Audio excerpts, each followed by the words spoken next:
怎么样，哥哥，我来的够不够及时啊？苏安，你怎么会来？长东叔叔给我传递了消息，当时我恰好就在赤水河域，紧赶慢赶的就赶过来了。白晓峰那狗逼小人倒是会使唤人，读不清，有话不妨当着本座的面说。运船接到人之后立刻起航，以最快的速度离开饮水河域。你们不知道啊，当时八仙峰有多危险，黑压压的全都是人头，上百高手将我们围困在中间，还开启了那门绝杀大阵。哼，但凡换一个人，绝对是十死无生，有去无回。嘿嘿，这就亏得老头我机灵了，几个油桶，一个火折子，把那些高手杀得哀嚎连连。白晓峰硬塞了块鱼肉堵住他的嘴。聒噪！日你大爷！白晓峰，鱼有刺！天宝，最后那个阵需要4个人同时破阵，你是怎么做到的？用这个。劈归一阁殿的时候，看到缝隙后露出密室，我顺手把密室的东西收了。船舱里响起噼里啪啦东西倾倒的声音，名贵字画、文房四宝、银台蜡烛、檀木古凳、金玉匣子、玉扳指、复杂图文令牌。但是你现在越来越放肆，当着我们的面就凭空变东西。既然是归一阁密室，兴许田宝这一招顺了有用的东西回来，可以好好翻一翻。董老头早就扔了筷子窜了过去。用得着你说，找东西老头最厉害，我来。这种事儿也不能少了我们。根据老夫数10年江湖经验，这个玉匣子定有玄机。归一阁谱志记录有归一阁设在大陆各国的暗桩，还有各据点主事名单。好东西，银票，挺厚一叠，可有可无，粪土一堆。等，别扔了，里头夹了张羊皮纸。哎，这是什么？地图？这也不对呀，怎么只有这一小块呢？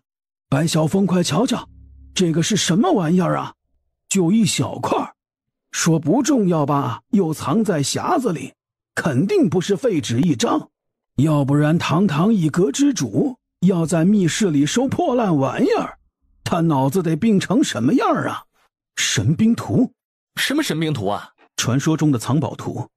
我也是很多年前有所耳闻，相传大陆某地藏有5万神兵，皆为墨家所造战场神器，若能得之，如虎添翼，战场披靡。洪德帝当年能继位，就是献出了一张神兵图碎片，得到背后势力扶持，所以他对那个位置极为执着。一老仨小对视一眼，顿时失去了兴趣。这东西跟田宝比起来算个屁呀，田宝才是真宝藏呢。来，吃饭。吃饭的时候毒爷爷踢开的，我给悄悄藏起来了，我们来点。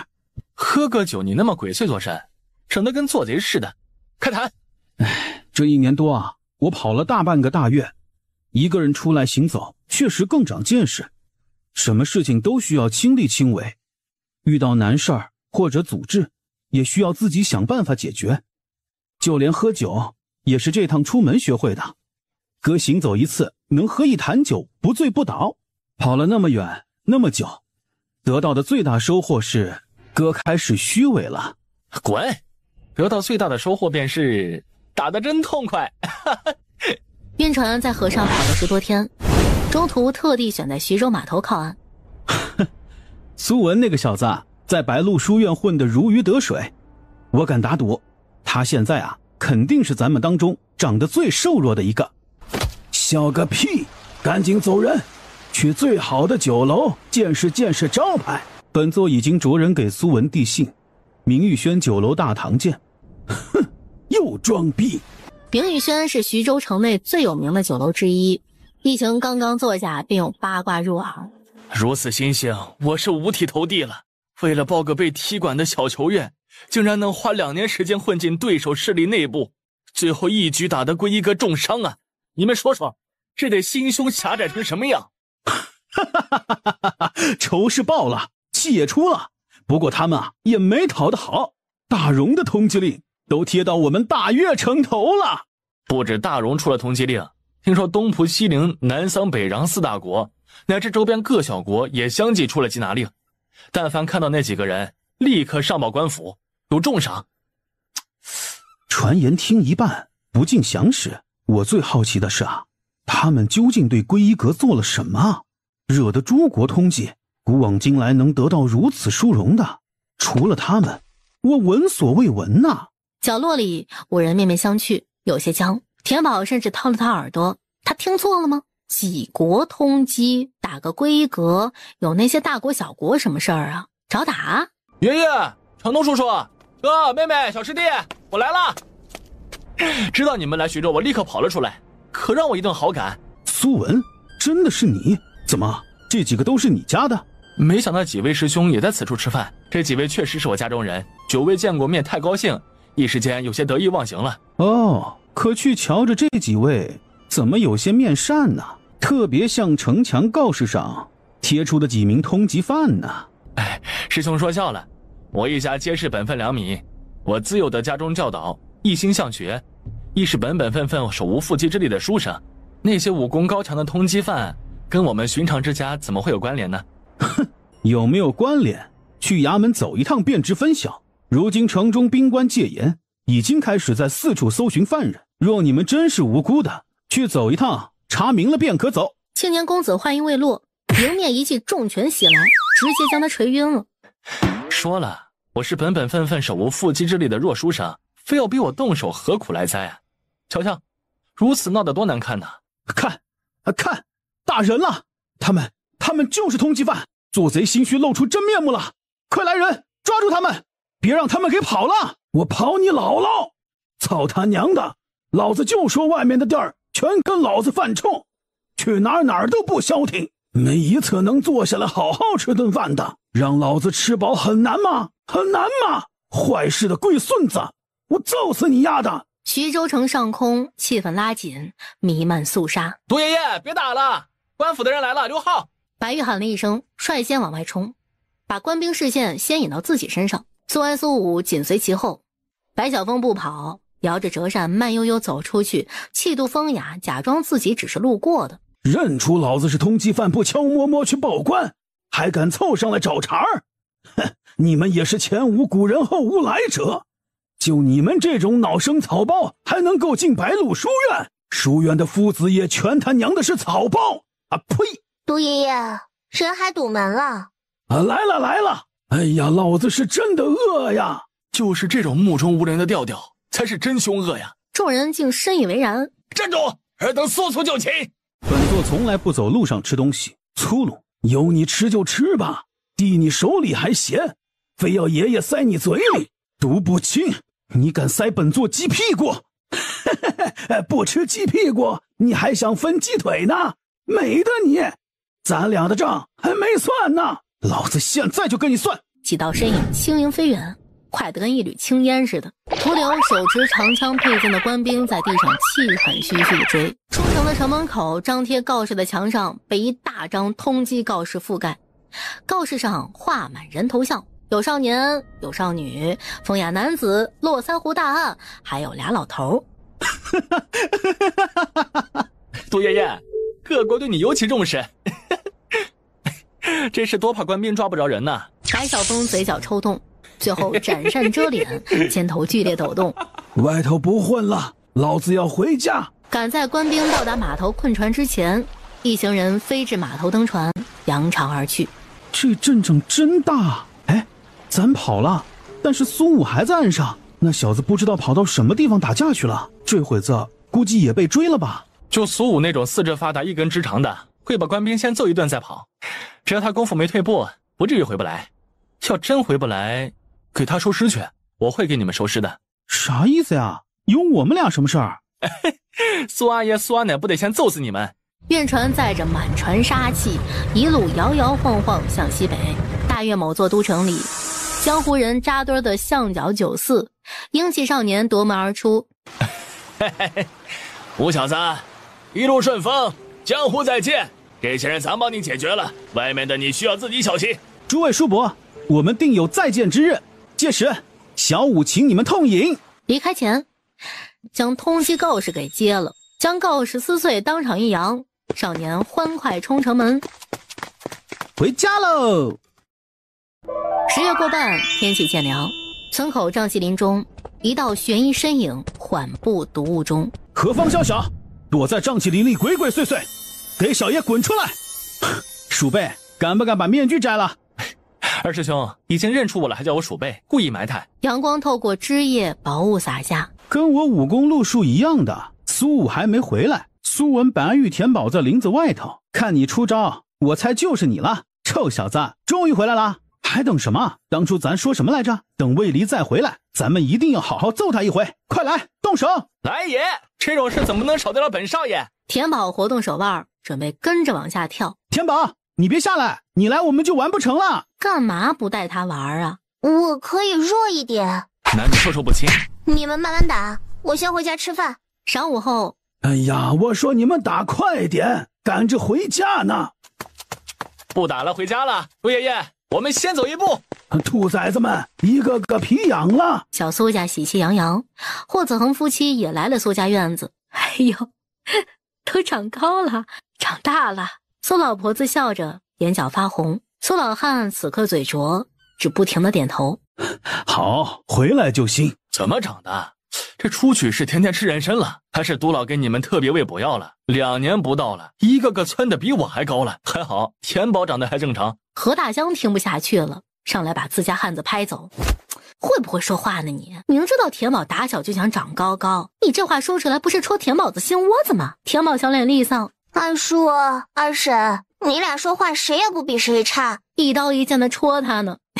你呀，打小要强，连这个也和哥哥们比吗？田宝臭着脸不动，乖乖认娘在脸蛋上啾啾啾。你们先坐着，我给你们做吃的去。午时到家，这一早上的都没吃东西吧？不得饿坏了。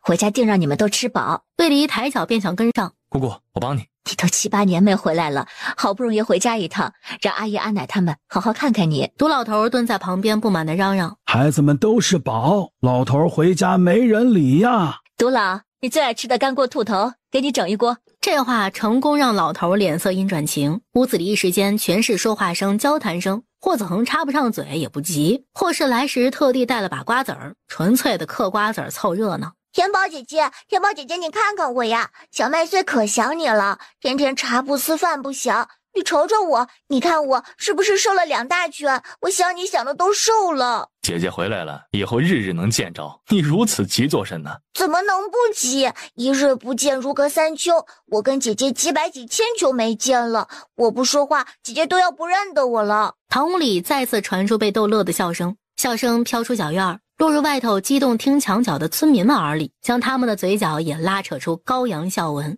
我们去徐州想探望一下苏文，这才知道通缉令啊，已经贴满大越各大小都城啊。通缉令上加盖的各国玉玺大印，我大略数了数，至少有9个。这是什么深仇大恨？至于几个国家联手来逮我们？不难猜，天宝挑归一阁的时候轰动了2山门，改了机关轨迹，把归一阁殿一刀分为2，不管哪一件都是非人类所能及的。加上我们流放之地能人聚集，让那些人感受到了威胁了，自然背后可能还有我们尚不知晓的牵扯。苏文满不在乎，他们想抓我们也不是什么易事，想前进流放之地也难，咱们就待在家里，凭他们什么阴谋诡计，慢慢耗呗。魏离若有所思，田宝干脆连多余的情绪都没有，不惧不怕不慌。你们回来之前，忘却楼已经将信都发生的事情传至我这里。归一阁此次死了7名长老，另2门主重伤，2门高手死于火焚，机关暗器者总计有28人。顿了顿，他继续道：普通弟子不计，归一阁高手110多人。此次一下折损近1/3，且阁里暗室重要物品失踪，损失可用惨烈来形容，令归一阁实力至少倒退了10年。如今整个归一阁对你们应该是恨之欲死。归一阁外门弟子想要进入2门，需身负一定功绩，而想要在2门里长居，至少需要10年以上的资历。也就是说，归一阁培养一个能进入2门的高手，至少需要10年。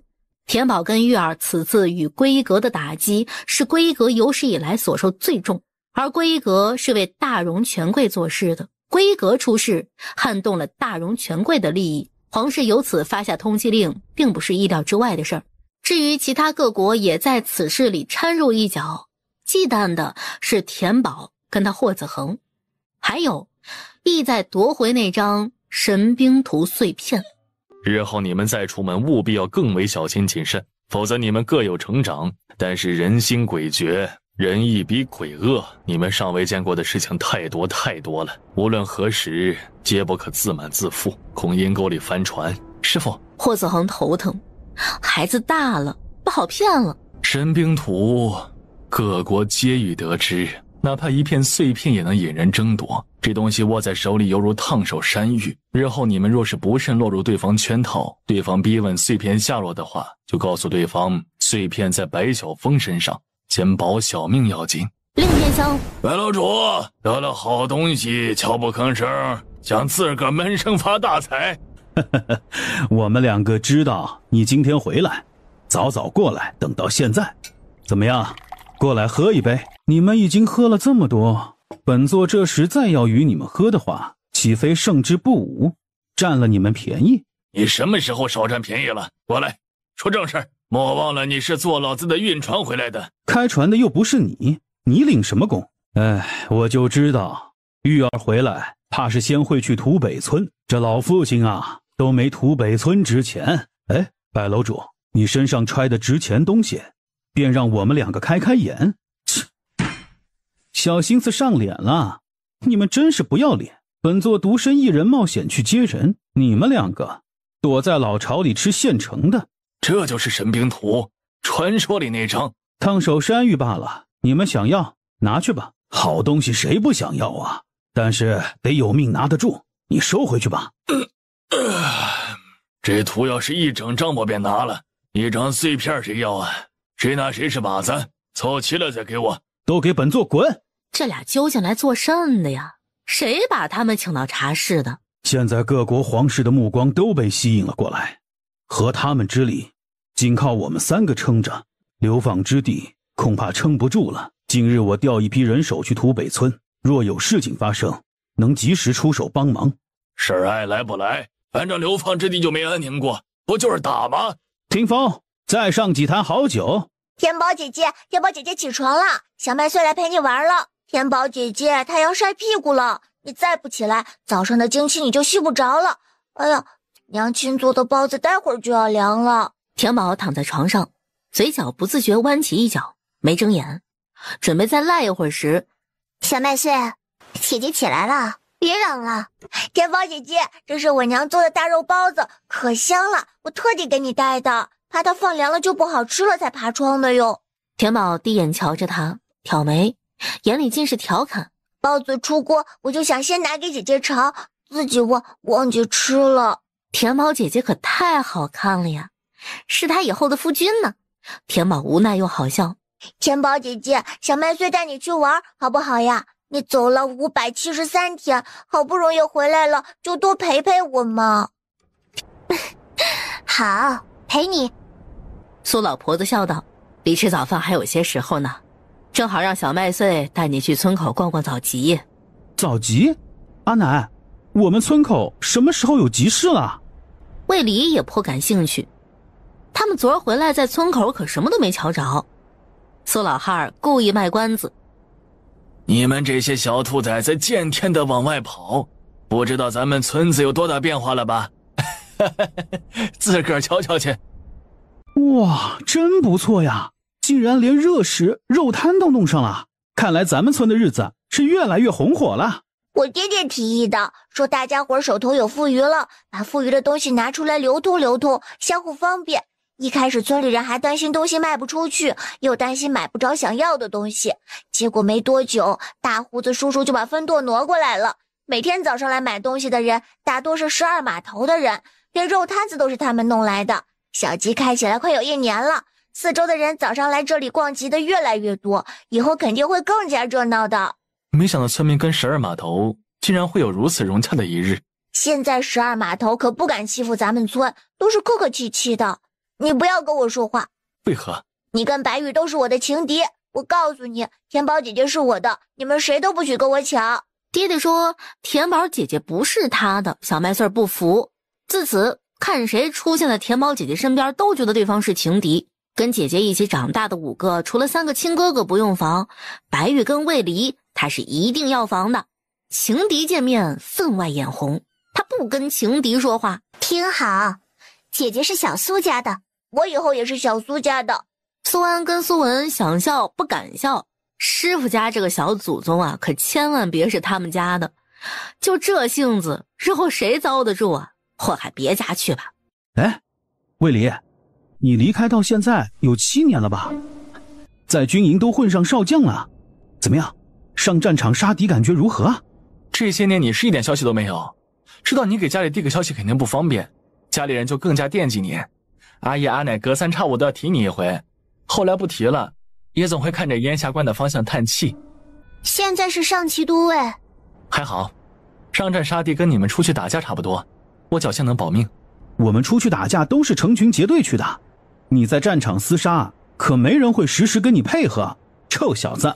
我回京跟段刀叔叔碰了头，他如今在长京明面上是个香料商，暗地里跟以前的旧部下重新有了联络。他让我带话给你们，一切安好，勿扰。那长公主呢？她可好？长乐公主，她在荆州名声依旧不佳。我素日里团没有什么交集，皆是道听途说。仅是公主府在长京颇有地位。你呢？如今在长京供职，可有什么难处啊？若是需要兄弟们帮忙的，可别藏在心里不好意思开口，也别小看我们几个。哥也是长了见识的人了。皇帝命我将流放之地收复，招安3大势力。皇帝对你的能力如此高估啊！回来前，我在修王枕边放了封密信，送了他一颗清风丹，毒爷爷以前给我的，无色无味的慢性毒，服下之后有如沐春风的质感，但是五脏会慢慢衰竭，半年后暴毙。崔家已经败落，皇帝迟迟不肯立大皇子修王为太子，皇后跟修王早已经跟他离心，只盼着他早点死。若知晓皇帝有意立别人为太子，皇后跟修王绝不会坐以待毙，莫不如铤而走险。3个月后，修王跟皇后毒害皇帝的事情会东窗事发，届时长京会混乱，便是我回去的时候了。回去清君侧，肃小人，顺便送皇帝上路。你刚回京不久，论官阶资历，尚轮不到你出头主持大局。你如何在其他老臣手里抢主导权？用皇子的身份，名正言顺。你便是皇子，亦是罪臣，魏国公府未曾翻案。若大约仅剩我一个皇子呢？皇室继位讲究正统，当年我母妃跟魏国公府出事，我尚年幼，赤子无辜，如此即可。你们几个还坐着呢？这股悠闲劲儿，苏武看到跳脚了都。那小子被人围在云城码头，也不知道这时候跳河了没有。5人回头，惊闻兄弟要跳河，你是怎么做到如此淡然的？顷刻，河边几个10几岁的少年人就消失不见人影了，留下7岁小姑娘跺脚怒吼：带上我呀，我也能打！气死我了！你们累不累？要不歇会儿？说真的，各位官爷，你们实在用不着如此拼命，每个月拿3钱半两俸禄，干的全是搭上小命的事儿，多不值当啊！不如当看不见我，上码头小酒肆喝盅酒，回去交差了事儿。你们抓不着我太正常了，衙门还能为此办了你们不成？那多为难你们呐！你们来的也忒慢了，我都打了半天了。看不出来啊，没见你累啊。小爷嗓子已经哑了，打架不累，说话费嗓子啊！哎呀，看个屁的热闹，还不快过来帮忙！不急不急，听说你这1年多在江湖混得颇好，让我们看看你有没有长进。认真打！说的甚是。你们他娘的，跑出去一圈回来，全都长黑心肝了咋的？骂人！咱回去。哎呀，别玩了，我的小姑奶奶，哥被追了1天1夜了，让我歇会儿成不成？站住，别跑！再见。云城衙门，大人，那小子跑了。如大人所料，流放之地收到消息后，即刻有人前来接应。来者共5人，4男1女，皆是10多岁的模样，应该都是小苏家以及3大势力的小辈。下去吧，王爷，从边城调过来的小苏家最急卷宗有记载，整个小苏家合11口人，小辈3男1女，另风云城白魁亦有1子。这些人如今已经拧成一股绳，着实难以对付。您看，将这纸圣谕传到边城衙门，让小苏家前往衙门领旨。边城知府心下一惊，恭敬地将圣谕接过，展开看了一眼。皇帝诏曰：皇恩浩荡，念小苏家无辜受牵连获罪，今已流放10年有余，特赦其罪，返回原籍，命小苏家速回原籍地。这，王爷，小苏家现在已经在流放之地扎了根了，染上了流放之地目无法纪的习性，他们未必会依着圣旨返回原籍地啊。杨大人只管去办便是，回不回原籍无所谓，本王要的是小苏家进城。苏武好不容易被一众兄弟妹妹带回家，哟，动不了了，不是挺能蹦的吗？听说你搁外头1年多蹦了几10个擂台，回了家不带这样蔫巴的呀！起来，给爹表演一个。嘿呀，以为多大能耐呢？白瞎断刀大人教你的一身功法了，就这人脚瞎啊！哎呀，以后怕是连媳妇儿都难找啦。爹娘，要不您俩揍我一顿得了，说啥风凉话，不动嘴呢？不动，你躺地上动不动？阿爷阿奶，看看你们的好儿子好儿媳虐孙子了。堂屋里太热闹，未免当池鱼，其余人早早退散。去逛个早集都能逛到云城码头，去就去吧，也不知道回来喊爷爷一声。好玩的事儿漏了我就失色了。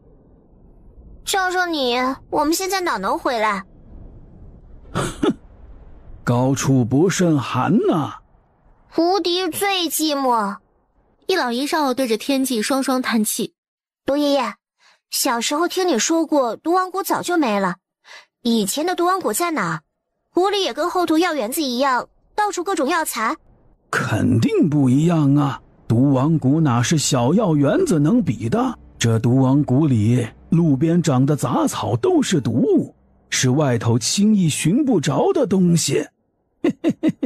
老头眯起3角眼，想起毒王谷的时候，眼里有复杂的情绪闪过。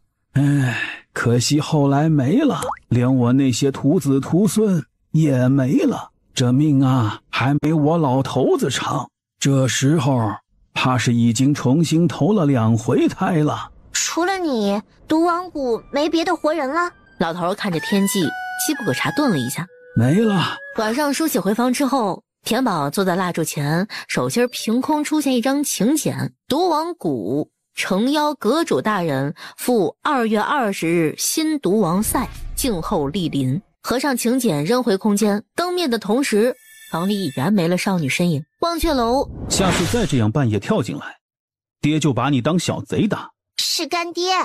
哼，干爹也没听你正经喊过。你要的东西，我寻思你能忍多久才过来拿。土北村你又不是不能去，送去也可。新毒王谷15年前重现江湖，药王赛1年举办1次，时间多选在2月春暖花开时节。每届新药王可先享毒王谷1年，药草无限供应。少女没有搭话，信上是他让干爹帮忙调查的资料，毒爷爷的过去。当日在八仙峰，7长老的话在他脑子里挥之不去，无法释怀。一个被全族至亲厌弃的怪物。毒爷爷不是怪物。谢谢干爹。哼，臭丫头，劳心劳力才得你一句谢。哼，走吧，莫要打扰本座睡觉。熏香别熏太多，味儿重了就臭了。回土北村的路，田宝一步一步走，整个人隐于夜色中，瞧不清表情。独不亲生平，生于清贫家，自幼瘦小面丑，4岁被爹娘卖入毒王谷当药人，长读30载，因天资出众成为毒王，后被亲兄出卖，毒王谷覆灭，原生家族凭死一跃成为本地富贵，全家和美。秀儿，我的袄子不要给我绣花。不绣花绣草药叶子。这个不错啊！对了，再给我缝个荷包，也要绣上草药叶子。好，这老头子要求还挺多的，以前没见你如此龟毛。那也赶不上你家霍子恒那个坏水儿，新衣裳总喜欢绣竹叶纹，还一定是要20片竹叶，多一片少一片都不行，不得是龟毛老祖啊！周夫人扭头哄笑：田宝，咱们找地方玩去。玩什么？抓蛇。好。那几个小崽子也得去。好。田宝，毒爷爷，能不能玩点别的呀？我们几个抓蛇都抓腻歪了，抓田鸡行不行啊？不然下河摸鱼也可以啊。老头领着跟班们浩浩荡荡上山。这个孩子里最宠毒老的便是田宝了。田宝小时候，他毒爷爷也是最宠他。哎呀，那个劲儿啊，我们亲爷亲奶都不及。田宝该对他毒爷爷好。回到家进午，家中安静的有些过分了。到底啥事儿神神秘秘的？直说不就完了？早上有衙门的人到咱们村子递信了，说是朝廷特赦，我们家可以返回原籍了。我这不正愁着呢吗？照理说真能回家了，搁以前我们肯定高兴，但是这会子却是高兴不起来。哎呀，以前以为再也回不去了，一门心思的在这儿扎根，现在跟这儿处出感情来了，突然来了个特赦，你说这闹心呢。最重要的一点是，特赦早不来晚不来，偏偏在这个时候来，我怀疑当中有诈。可不是啊，咱家13口有6个在9国通缉榜上，肯定有诈。朝廷就是看不起咱，觉得咱们泥腿子没脑子。退！阿爷阿奶，既然如此，有何可愁？哎呀，我们愁的是啊，朝廷似乎已经开始着手要无所不用其极的对付你们了。哎，阿爷阿奶，就算朝廷特赦我们返回原籍，可通缉令还在，我们依旧是在逃通缉犯。哎呀，那便不愁了，吃饭去。朝廷下达的圣旨就在边城衙门。那小苏家还没有人过来领旨啊？早几日小的已经令人去土北村外传话了，许是这几日天气不怎么好，接连下雨导致出行不方便，所以他们没有过来。可能等出太阳路好走了，他们便来了。大人，咱们不妨再等等。一辆豪华马车在流放地泥泞大道上缓缓行驶。哎，白玉，你什么时候准备的这些人皮面具啊？拿出来的够及时的。本少爷现在是你大嫂，我就纳闷了，凭什么又是我扮女装啊？就冲我拿出人皮面具，你们好歹让着我点吧。少爷我的气质穿一身粗布京裙合适吗？有啥办法呀？咱们几个里只有你有扮女装的经验，娴熟者优先啊。那为什么魏离能扮苏大叔叔啊？他长得高，身形最像我爹啊。叫错了，你现在是苏爷爷，你应该说魏离身形最像你好大儿。田宝顶着阿奶的脸，两手抱臂，脸臭臭的，不想说话。一说话他就觉得自己冒犯了阿奶，真是让人郁闷。几位跟我进来，向大人已经等了你们好几天了，本以为能遣回原籍这种好事儿，你们收到消息之后会立马赶过来，哪知道拖拖拉拉的，竟然过了这么多天了。差爷见谅，我等有事耽搁了。行了，什么见谅不见谅的，等你们的不是我，是向大人。大人就在后堂，你们领了旨之后就可以离开了。向前把圣旨宣读完后，干脆利落地将明黄卷轴放到了苏老汉的手里，挥手跟赶苍蝇似的。快走快走。话音刚落，后堂四周立刻传出纷杂脚步声。向大人，这是何意啊？本官也不知这是何意啊！我边城府衙哪来的银甲兵？来人，这是怎么回事啊？给我把他们通通拿下！向前两眼一黑，直跃昏过去。完了，他在边城的好日子到头了。王爷，我们这边走，不等结果吗？不用等，忘却楼的探子收递到消息极快，眼下会已经着人往外扑查，再等我们未必走得了。如此有自知之明，你不如再聪明点儿，直接自杀算了，也省得你爷爷动手。独不清，你还是来了。哎，你在等我？哟，认识爷爷，可爷爷不认识你呀，狗逼！跟老子攀什么交情？我这就将你擒来。你道本王赶来此，会毫无准备，谁擒谁，可不一定啊。车里响起3下抚掌声，在独步青周围，距离城门不到1里的宽敞大道，路两侧夹道山林，落下无数黑影，把老头团团围在中间。独步青搓手，两眼放光。出来了吧？一个鼻子2只眼，也就长那样，用得着半遮半掩吊人胃口吗？要不是穿了衣裳，说你是狗，爷爷都信。找死！找你的坟，还本王？本王八吗？爷爷送你回龟壳里待着。帮主，埋伏在外围的人准备用铁锁了。这种武器是专门对付毒不清的，他那身毒要是用不上，被擒是早晚的事。被擒是他老毒技不如人，当我们没来过。他要是真的被抓了，小少爷定然伤心难过，届时帮主要如何交代？这世上还有当爹的跟儿子的交代啊？问他要老王八还是要爹？那另一位小祖宗呢？一堂主，你是不是判出我12码头了？帮主，这几年帮里日子过得挺好的，咱就别折腾了，玩过头又是3打1啊！数着独步青挨了至少10下，才软绵绵挥个手，上！老头确定霍子恒坑他无疑了，不让他把人毒死，又要他打得激烈好看。大铁锁，大铁锁！操你娘！独步青，撑住，老子待会儿就来救你。老子撑得住，还生你这玩意儿做甚？待会儿就将你回炉投胎。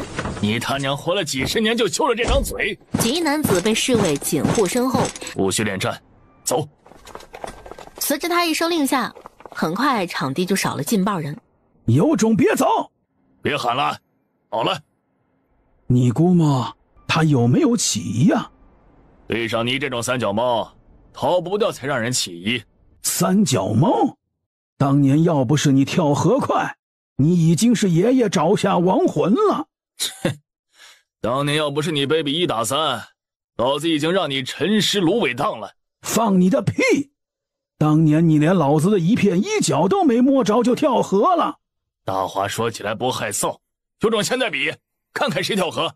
有种你跟爷爷玩毒，有种别玩毒。帮主估计还要骂1个时辰，我们先回帮。土北村霍家院，霍子恒跟白晓峰相对而坐，执子对弈。又不带我，又不带我，又不带我！洪德膝下13子，还在世的6个，皆被洪德以各种名义困在长津，轻易不得外出。此次来云城的，你猜是谁？百楼主易容术精湛，但天下之大，11国分据，焉知没有别人也懂易容？现在盯着我们的可不只是大越皇室。田宝跟白玉大荣一行已经让敌人悉知我们懂易容术，是以此番用计，故意以圣旨为饵，知道几个孩子为保护家人会易容前往领旨，对方同样知道我们会派人前去云城追击，偏生等到我们追兵到的时候才离城，等独不清跟大胡子回来，便能知晓对方是不是如你所料，内里打的另有主意。棋局现在才刚刚开始，想要分出胜负需要很长的时间，一步一步来，不急。霍子恒拧着棋盘，再落一黑子，扫了白晓峰4枚卒。下不了，费神，不如本座抚琴来的自在。那是你盘盘皆输。闭嘴！长东，你果然还在这儿。我跟苏大王传他们去打地瓜教去，寻思你肯定没玩过这个，带你一块玩。白晓峰立刻坐下，把打乱的棋子重新摆盘，冷血无情。老子要下棋，没空。边城衙门向前躲在衙门大堂审案桌下瑟瑟发抖。流放地出来的这些小混蛋，上次霍获了他的库房，这次是直接要把他整个衙门给拆了呀！大人，外面太危险了，卑职在这里跟您一块儿躲躲。本官是进来捡东西的。衙门外百姓也一早跑光了，杀干净。顷刻间，衙门外血腥气味变浓。这次的伏击不对劲儿。师傅不是说了吗？对方早就预料着来领旨的人是我们，那些银甲兵跟黑衣人身手在中等，想招我们远远不够，所以他们的目的并不是真的将我们拿下，更像是在试探我们的身手，摸我们的武功路数。哦，怪不得啊！我说怎么会派那么多软脚虾？原来那些人就是用来当炮灰的。中等身手当炮灰，比普通官兵跟我们缠斗的时间长，摸我们的武功路数最为合适，既不会因为嗝屁太快看不出我们用的招式，也不用因为折损太大伤筋动骨。原来想知己知彼，百战不殆呀！背后的人心太脏了。担心什么呀？卫离的身份恐暴露。吹来的风将激斗过后的火热正好。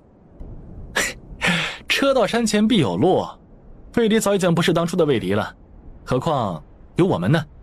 边城30里外榆林镇，王爷，边城的探子回报了，那几人所用的武功路数跟袁瑶同出一脉，应是皆得了袁瑶授武。另此次来的一共6人，从他们气候、说话的嗓音来看，都是10多岁的少年人。流放之地这个年纪有此等能耐的，小苏家占4，另一人为白魁之子白玉，还有一人身份尚未能查明，但有一点可疑，或可寻迹。长经皇家秋季之后，新任上骑都尉卫离受洪德密令前往流放之地，意图将流放之地收复。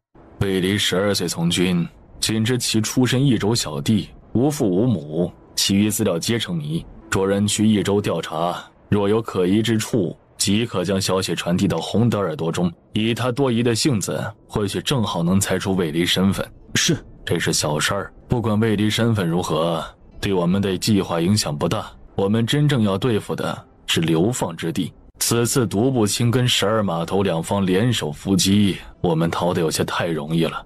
王爷的意思是，他们是故意让我们逃的？他们背后还有个霍子恒，有他出谋划策，故意放掉我们逃跑，再着人远远跟踪监视，想要放长线钓大鱼，查出本王的身份及目的，并非不可能的事儿。流放之地还有个白晓峰，手下最擅长的便是追踪、搜集情报。锦衣男子垂眸看着空空如也的腰间，霍子恒啊，霍子恒，明知本王是故意引他们前来追踪，却将计就计放我们走，孰胜孰负，便看日后能耐了。这样的博弈，本王更感兴趣。流放之地最难缠的是那个小姑娘，亦是几个势力凝聚的核心。只要她垮了，流放之地也会重新变成一盘散沙，再不足为惧。着人攻其软肋，不惜代价。王爷，接下来我们是去长京还是？长京就留给洪德去耍把戏吧，那里还不配浪费本王的时间。那长乐公主一个玩物罢了，本王对她还有兴趣的时候保她一命，没兴趣了莫如敝履。来坛酒，咱们俩上屋顶坐坐去。有屁快放！我今儿在本王八身上顺了个腰牌，本座不收破烂，上头有个毒字，本座为何要告诉你？你一定知道。你心里不是已经有答案了吗？多此一问。在什么地方？读不清，行事前多想想，别让一群小孩子替你操心。我从未让人替我操心，亦从未叛过。老头消失得无影无踪。拿去，看着点你毒爷爷，嘴毒人菜，让他冲去那边，纵有9条命也回不来。干爹，多谢。本座上辈子欠你们的。哼。师娘，你带大伙离开，此地将由3方势力人手清理。放心，你们师父交代过我了，你们快走。运河而下，飞快离开，快，太快了。老子又来晚了。不止你来晚了，他们也来晚了，看热闹都赶不上。3势力首领齐聚霍家小院。霍子恒，狗东西把老头子耍得团团转。田宝他们不是一早就登船了吗？怎么还能够杀个回马枪呢？到底是怎么回事？田宝他们如今在9国通缉榜上，9国下的通缉令可不仅仅只是一张纸，只不过那些人还没有跳到明处，但是流放之地已经不复从前，固若金汤了。博弈已经开始了，凡事需做最坏的打算，事事都需要考虑周全。那位八王爷以圣旨为饵，引诱田宝几个去边城领旨，真正的目的并不在小苏家，而是为了将那块毒王谷的令牌送到毒老您手上。我猜他们应该已经摸到田宝的脾气，知道田宝必然会为你出头。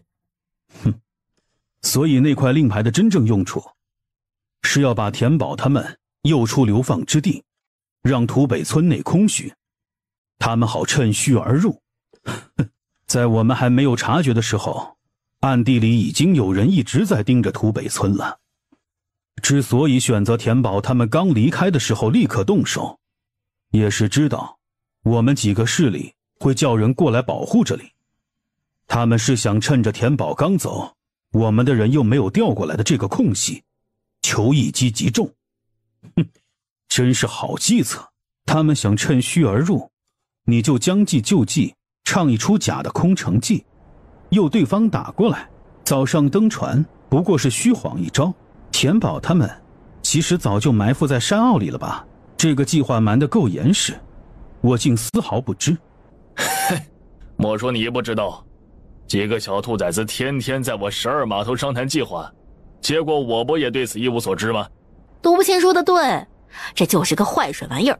这件事情已经暂时完结，三势力无损失，独老头无损伤，结果是好的。这是重点。既如此，那霍某便不藏着掖着了。重点是，事情若提前告知你们，容易露出破绽，让敌人察觉。实在是你们几位的演戏功力真不咋地。很好，霍子恒，你凭一张嘴把我们4个人全部都得罪完了。赶在被4重奏之前，霍子恒又开口：几位先勿动怒，听我一言，这整件事情只是暂时告一段落，还没完结。几个孩子现下真的要赶往毒王谷了，敌方受挫不表示不会卷土重来，接下来土北村真的需要仰仗几位相助才可保安全。这里安稳，几个孩子心里才能安稳，行事也才能后顾无忧。几位觉得呢？保土北村是一回事儿，揍你又是另外一回事儿，两者混不到一处谈。还想挟天子以令诸侯？今日任你舌灿莲花，也逃脱不了一顿毒打。我好歹是几个孩子的师傅，我若是伤着了，岂不是让孩子们心疼吗？霍先生不必担忧，等几个小崽子回来，你的伤也已经好全了，他们看不到的。霍子恒见状慌忙要溜，才发现垂在地上的一截绣柏被白葵给稳稳踩在脚底了。霍家小院里一时间吃痛声叫骂声一片。娘，爹好像在挨揍，你不去救爹爹吗？救不了，娘打不过。倒是你，平时撵你田宝姐姐撵得紧，这回竟然没哭着嚷着要跟。田宝姐姐志在四方，我以后是要做贤内助的，不能给姐姐拖后腿。她干大事的时候，我要在家里乖乖的等着她。我这么懂事，田宝姐姐以后就更疼我了。说的是，历年赛事能获得魁首的药王，所出诸如千机、鸠羽、密影梦洛等等药物莫不惊艳。我现在就开始好奇，今年的毒王会花落哪家，又会拿出什么样让人眼前一亮的赛品。往年那些奇药一出啊，每每叫人捷足先登买了去。今年我可不能再空手而归了。诸位，届时抢起来，可莫要怪我不相让啊。千机、真羽、密影、梦洛，确实是难得一见的奇药，但是比起曾经的老毒王毒不轻嘛，还是稍逊一筹。当年老毒王随手炼制的化尘，一经亮相便叫人趋之若鹜，沾之化尘的毒性至今无可出其右，一枚更是叫价10000两银，风光无两。我也是很期待今年能够出一位可以媲美老毒王的新药王。乌合泰眼底一沉了一瞬，复又笑道：不知这位公子是？大乔池王府世子应瑜一时有感而发，各位如此表情，莫不是本世子话说的不对吗？原来是池王府的世子爷，乌某怠慢了。老毒王当年余毒的造诣确实是登峰造极，只是他已消失多年。所谓江山代有人才出，今年的毒王赛定不会让应瑜世子失望的。本世子拭目以待。岛外某间客栈里，一群没用的东西，请柬就放在本世子枕头底下，怎么会凭空不见了？池王府养你们，真是养了一群饭桶。乌府主子，那位池王府世子在大庭故意出言挑衅，态度有异。可往年池王府也有人过来观赛，并不是这种态度，区区一个世子罢了，一众贵客里，他地位不过微末，日后能不能顺利继承池王府还两说，无需放在心上。你着人去岛外各客栈暗中查探，看看可有5个成群结伴的少年，4男1女，男的年纪约在17、18岁，女的13、14岁左右。若有，即可回来禀报，切记不能打草惊蛇。另外让岛上接应留意，若有人持归衣阁请柬前来，立刻将人擒住。是，奴才这就去办。遣退管家又命人叫来了长子乌子谦。此前八王来信，说会在赛事开始前抵达观赛，但是现在迟迟不见人影。你带人去打探打探消息，看看究竟是怎么回事。最恐他在大岳生了什么意外，此事交由别人来办，我不放心。父亲放心吧，我待会儿就亲自联络大岳那边。八王在大岳一直备受礼遇，便是大岳皇帝也要祭让他3分。寻常没人敢动他，可是路上有什么事情耽搁了也不定。父亲勿要过于忧心了。他离开之后，书房外墙角落里有虚影轻晃消失。乌家人暗里找人时，几个少年人已经聚在闹市闲逛了。这次5人扮的是一家3口带2个护卫，年过而立的中年夫妇，17、18岁的公子爷，20来岁的青年护卫。护卫苏武，哎呀，小爷长这么大第一次穿锦衣，哎呦喂，感觉整个人都升华了。护卫苏文斜眼教训他：你真是只长4只不长脑子，哪家护卫敢在主子面前自称小爷的，回头到主子面前告罪领赏。别拿鸡毛当令箭啊，老二，你现在也是护卫，跟我一个级别的，再扒扒，回头完事了别怪我揍你。你现在是天下第6，打不过我了。哼！苏安穿得更阔气，身着宝蓝祥云纹锦衣，足蹬缎面白锦靴，面容俊朗，身姿挺拔，活脱脱一贵气公子哥的形象。爹，我看上这个酒楼了，你买下来给我玩玩。爹爹白玉虽年过而立，依旧风姿不减，俊逸出尘。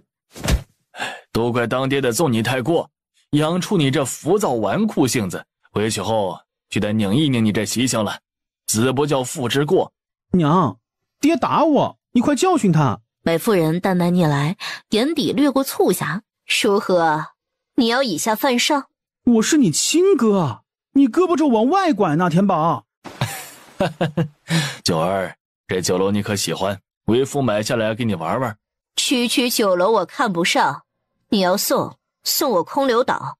好，夫君将空流岛打下来赠你。呸！这脸皮真是无敌了。我听了乌和泰父子谈话，得出信息3点：一是本该前来观赛的本王八不知原因迟迟未到；二是乌家在抓捕我们，素未相识，有此举动，可见他们在为本王八做事；另一个，乌家背后有大势力支撑，而且不止一个，否则以区区一个小岛岛主的身份，请不来那么多各国举足轻重的权贵世家，他们当中的利益连结就在毒王谷。白玉将探查乌家所得信息及猜测说出，总算有了正色。苏安不解，毒王谷再能耐，也不过是个种草药制毒药的地方，怎么能够引来各国势力趋之若鹜呢？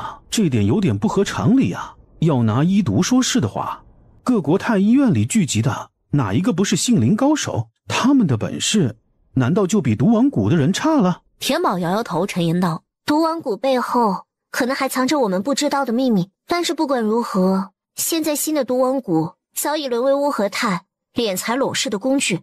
1年1度的毒王赛也将各国权贵1年1次聚在此，焉知他们仅仅是为了观赛而来？各国背后利害关系复杂，非一言能蔽之。大岳长京，魏都尉，你这时候返京，可是流放之地已经有把握收入囊中了。皇上恕罪，流放之地臣未解决，只是此次潜入暗查，有其他发现，兹事体大，是以臣斗胆回京亲自向皇上禀报。哦，抬头说话，将事情细细说来，朕听听是什么事情滋事体大。臣在流放之地探得神兵图碎片所在。你说什么？你指的可是归衣阁那块碎片？如今9国皆知，碎片落到了流放之地的小苏家手里，并非是什么秘密。魏都尉，朕可不会轻饶了你。回皇上，确实那块碎片，但是碎片已不在小苏家手中。2月初有一批顶尖高手在其土北村外小集抓了小苏家老妇人，以此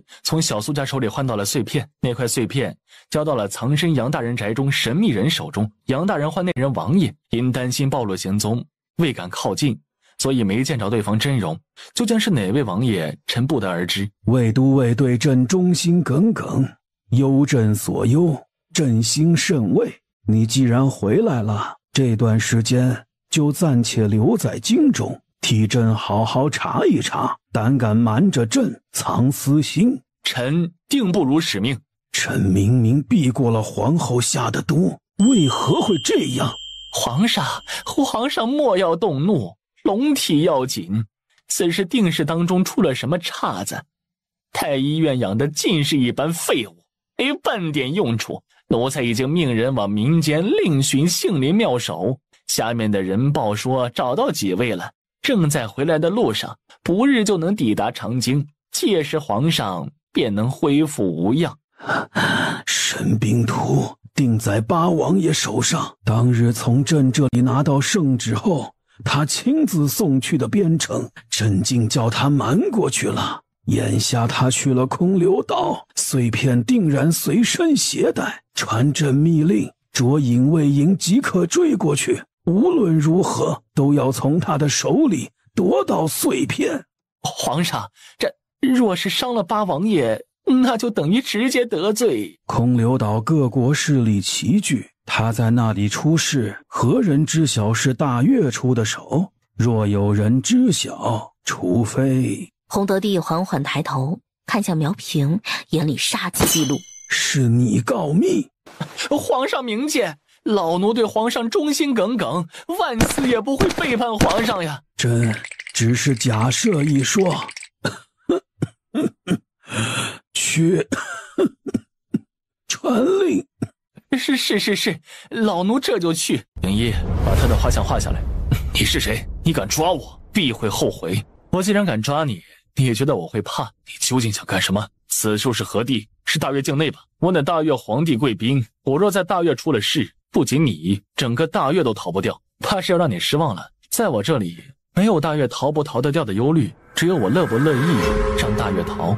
八王心头越来越凉。你在我离开大越半道上设伏，却没有将我当场杀死，而是将我抓了起来，有何目的啊？且说出来。只要我能办到，我可尽力。你我素不相识，无仇无怨。只要你放了我，得到的好处远比你想象的多得多。我承诺事后绝不追究，如何？不如何？命人把你抓来，不过是因为不想你死得太便宜了。为何？你敢动小苏家，凭你是天王老子，我也要你死。手指一收，少主，画像已经画好了。把他脑袋给割了，给长乐公主送去，尸体化掉。是。是夜，公主府书楼顶楼。死了死得好，你早就该死，愿你入18层地狱，永世不得往生。翌日清晨，走出书楼，备热水，本宫要焚香沐浴，传13公子侍寝。5时，卫离从衙门出来，跟行路人不小心撞个正着。上车后，将手心里被人塞来的纸条展开，上书短短一语：日后有需，鼎力相助。马车行到东市十字路口时，卫离下车进了茶楼，买了包点心，同时将那幅画像悄悄交到了茶楼掌柜手中。少主在想什么？子怡叔叔，空流岛的冲关也这般好吧？不知道田宝跟白玉他们事情办得如何了？可顺利？少主，在这里该换我名字了。那边的事情只要有田宝在，必然会顺利。2月20日，空流岛1年1度毒王赛正式开始。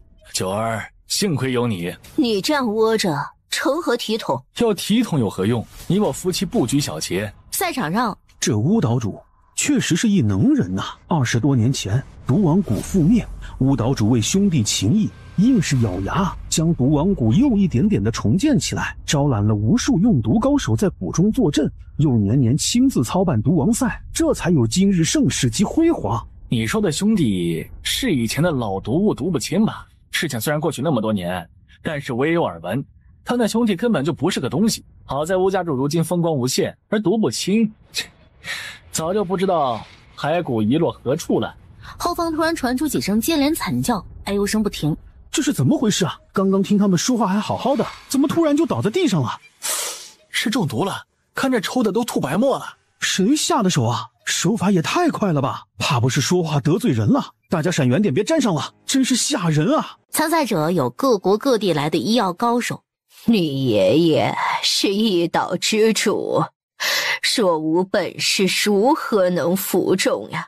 日后多听爷爷教导，拜儿也做个有本事的人，如此，我吴家才能世代繁盛。我们吴家有今日荣光，老太君的功劳才是最大的。这是父亲常挂在嘴边的话，说这么多年，若没有老太君一直支持，吴家或许是另一番光景。我一个妇道人家能有什么本事啊？不过是为人母，爱子护子之心罢了，当不得提。看到家族能有今日这般，老身满足了，也放心了。田宝收回视线，眼底冷意涌动，全家和美。这和美是几次三番出卖他毒爷爷换来的。此药名两心眠，服下之后能让人浮现出悲苦之情，痛苦不堪，直至最后忍受不了折磨，自尽而亡。此药名为华侘，服下之后可使人迅速衰老，如垂垂老妪。雨时清风，无需服用，自会散发无色无味毒气，中毒者泪如雨下，无法动弹。半月中毒后不能见光，见光即死。哎呀，不愧是巫岛主啊！举办的赛事每年都能让我等耳目一新啊！今年从各处来参赛的，的确都有些真本事，制出的药也新奇，都是好药，诸位谬赞了。吴某操持赛事，不过是给了一个展示的地方。须得有场上众多杏林才俊，才有如此精彩的赛事。吴某不敢居功，接下来还要劳烦诸位贵客与我一道选出优胜者。这场赛事各处杏林高手齐聚，然而我却看不出有什么精彩之处。一年一个新毒王，不过是空流岛敛财的噱头罢了，徒有虚名，不过尔尔。何人在此大放厥词？有本事便站出来！不过实话实说，巫岛主有异议。夫人莫要误会，今日适逢赛事，千百众齐聚空流岛。吴某想问问夫人，既说各地杏林高手徒有虚名，难道你的本事在众人之上？这位夫人既然能说出那种话，定然是自认本事高于我等的。既如此，不如让我等见识一下，好心服口服。这位娘子，你制作出来的药，若是能赢了他们，虽则你不是参赛者，我也将你的药高价买下来，一颗药丸1万2银，如何？田宝挑好药材，随即寻张药台，开始配药，动作不紧不慢，举手投足间，眉眼淡定从容。那些参赛药品，你可挑出优胜了？我与几位贵宾议过，确实已经选出优胜，来自丰兰的半月取胜。夫人是想与半月比斗药性？不，我是与所有参赛药品比斗。夫人此话不觉得自己太过猖狂了吗？便是当年的老毒王毒不侵，也不敢像你这般目中无人。我与你们一众比拼，输了是我丢脸。你们若对自己有信心，觉得我会输，那你们该高兴才是，何故动怒？轻毒丸。夫人，赛事比斗的可是毒药，不是解毒药，你是不是弄错了？你所制药材不合赛事规矩，夫人还请离开吧，莫要阻了赛事。我何时说要参赛了？我只说毒王赛者徒有虚名，要证他们徒有虚名，不是非得以毒压毒不是吗？我将他们所制的毒药药性解了，不算赢，还是说你们这么多人对我一个，生怕自己会输，不敢比？吴岛主，让他比，我倒要看看他是不是真的有那个能耐。这赛场上毒药几十粒，而你的清毒丸只有1颗。端一碗清水上来。田宝将药台上所有让人喝彩的毒药一股脑扔进碗里，清水化开后形成了一碗墨绿毒液。他又将手里的清毒丸扔了进去，其后端起碗将毒液一饮而尽，干脆利落。场外白玉跟苏家仨小子皆脸色一变，想要将那碗抢下来已经来不及了。这是何人？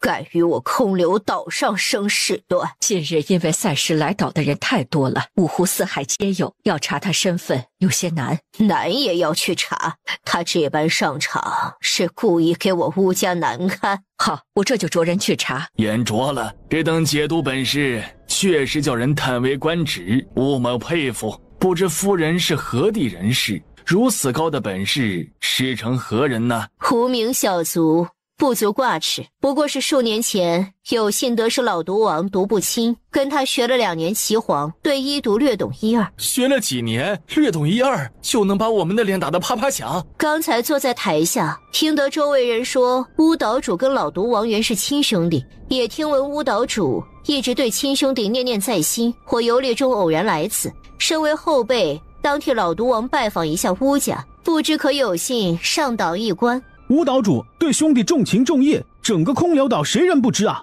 对呀，老毒王的徒儿如此本事，若知感恩，岛主岂有不愿之理？哈哈哈，原来竟是舍弟的徒儿，自己人，我自然是要往家里请的。苏天宝，你玩的可真够大的啊！大哥分量不够重，我且将此事记着，回去了给阿姨阿奶讲故事。唉，终归是我等不值钱呢。你若出什么事，回去以后头掉的就是我们哥仨。一碗毒药说喝就喝，这种胆量我再活个10辈子也生不出来。哎，田宝，你教教三哥，你是如何壮胆的？我百毒不侵。百毒不侵，合着你就仗着这一点做了颗假的清毒丸不成？我们现在都跳进虎穴了，待会儿老虎就会爬出来吃人。先说说如何打虎。呼和他已经猜到我们的身份，肯定要瓮中捉鳖。此人不说话，你们歇会儿，我去听个强讲。行，你去，反正我们就是4个拖油瓶。田宝只能坐着不动。乌合他背后牵扯的势力得查，我们主动跳进瓮里，且看动的都有谁。岛上聚的各国权贵，除了本王八没来，其余人齐得很。乌府后院花厅，乌家3代齐聚厅中。他既去了流放之地，就待在那里一辈子安安分分老死，偏生要搅出这么多事儿，最后又祸害回我乌家，果真是个不该留的孽障。事情已经过去了几十年，他当初既然放弃，为何如今却让小辈回来报仇？他究竟在打什么主意？祖母爹，依孩儿之见，事情未必如我们猜测。毒不侵虽然性子怪癖，性情狠辣，但是祖母能够镇得住他，要不然当初我们也逃不过的。此次的事情，或许是那几个人自作主张，毒不侵不知情也未定啊。苏母，爹，毒不侵跟我们到底怎么回事啊？他既然是老毒王，当初我们家那么穷，他为什么不帮扶自己家族，导致最后全族人都厌恶他？一个自私自利、不听教化的东西，自然全族厌恶。莫要再提他了。杜兴那一行5人，应都是9国通缉令上的人。9国通缉令上的人呢？一己之力砸了归一阁的山门，劈了归一阁殿。硬拼自然不成，把他们放了更不成。这次应邀前来的贵宾里，大半都是9国的权贵，他们必然也已知悉那5人真正的身份。再加上我若佯作不知，将他们放了，等于跟9国作对。最恨的是，就算他敢放人，对方还未必乐意就走，简直让他骑虎难下。子谦，你将9国贵宾请到别院，就说乌家今晚设宴宴请他们，有要事相商，我去一趟西岛。泰儿，不可！爹，万万不可呀！此举以防万一，那5人既然用计入岛，我们跟他们之间必然不能善了的。便是暴露，总比保不住命来的好一些。大院长经，皇上该吃药了。卫离，查得如何？皇上下令卫都尉负责彻查，于3日之期，今日便是第3日了，应该很快就会有眉目了。朕怕等不了了。皇上且放心，卫都尉凌与灵卫与锦衣卫联手彻查，那胆敢谋逆之人绝对逃不掉。皇上，魏都尉请求召见。传。皇上，臣信不辱使命，所查已经得到线索。是谁？一盒红色口脂。口脂？德妃娘娘交代，这盒口脂是皇后娘娘于旧年皇室秋祀后赏赐她的。臣已锦衣卫统领严昭严大人一同验过，口脂中确实有毒，无色无味，轻易查探不出来。但若与一物相融，便能生出毒性，便是龙井茶。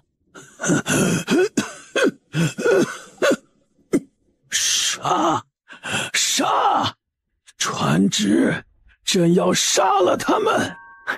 皇上，臣官职低微，此事事关重大，臣恐自己威慑不够，不能震慑奸孽，抓逆党一事，不如交与朝中重臣。苗平，将朕的龙牌拿来，手掌龙牌如朕亲临，谁敢反抗，杀无赦。苗平将龙牌交与魏离时，手抖得不成样子，这皇宫要变天了。御林卫听令，随我去坤宁宫捉拿逆贼崔芷莹。副将临江，带一队人马去冯府，不可放过冯府一人出逃。龙牌在此。严统领，本将僭越一回，还请严统领前去修王府，将逆贼修王捉拿归案，7党羽，一个不能少，把他们围住。你等亡命之徒最好速速就擒，否则待会儿别怪刀剑无眼。得了吧，你要是真敢抓，你站那么远做甚呢？我要是你，我做做样子就行了。真要打，我们几个最多再多个凶残罪名，倒是你们最少连命都保不住。放肆！我等奉命前来缉拿你们几个要犯，身为衙门中人，岂会受你们妖言迷惑？你们今日谁都别想跑！铁猫5个响，合着是真在演啊，还给他们让出了条出门的路。5人就这样在小将叫嚣声中大摇大摆地走出客院。救过来的那帮王八蛋，明明说好了一起联手，事到临头他们却先跑了。不仅跑了，连一个人手都没留下。妇人孩子都躲到密道里去，子谦子重，你们也下去，听到什么动静都别出来。泰儿，把东西准备好。娘，若他们真的寻了过来，我们先礼后兵。独不亲到底是娘生的，这么多年他心里一直惦记着您，我猜他即便到现在也没变过，否则这么多年里他有的是机会回来报仇。我知道该怎么做。你们几人来我空留岛，是为了给独不亲报仇出气来的，但是你们这样做只会适得其反。独不亲敬重我这个当娘的，但凡我说话，他几乎从不忤逆。你们当真伤了我，只会让他难受，这就是你们想要的。我不杀你，你若敢伤我儿，老身跟你拼命！你们为何非要这般欺人太甚，苦苦相逼？所求到底是为什么？相安无事，互不相犯。你们乌家如今的辉煌安稳是如何来的？乌岛主莫不是忘了？既能说出我们是为了独爷爷出气来的，心里应该是知道对错的，怎么就能心安理得的几10年呢？废什么话，直接打吧！苗奴，四杀！哼！你们别得意，今日鹿死谁手还未可知呢。给我杀了他们！小心！皇上，臣妾冤枉呀！臣妾对皇上一心一意，怎会谋害皇上呢？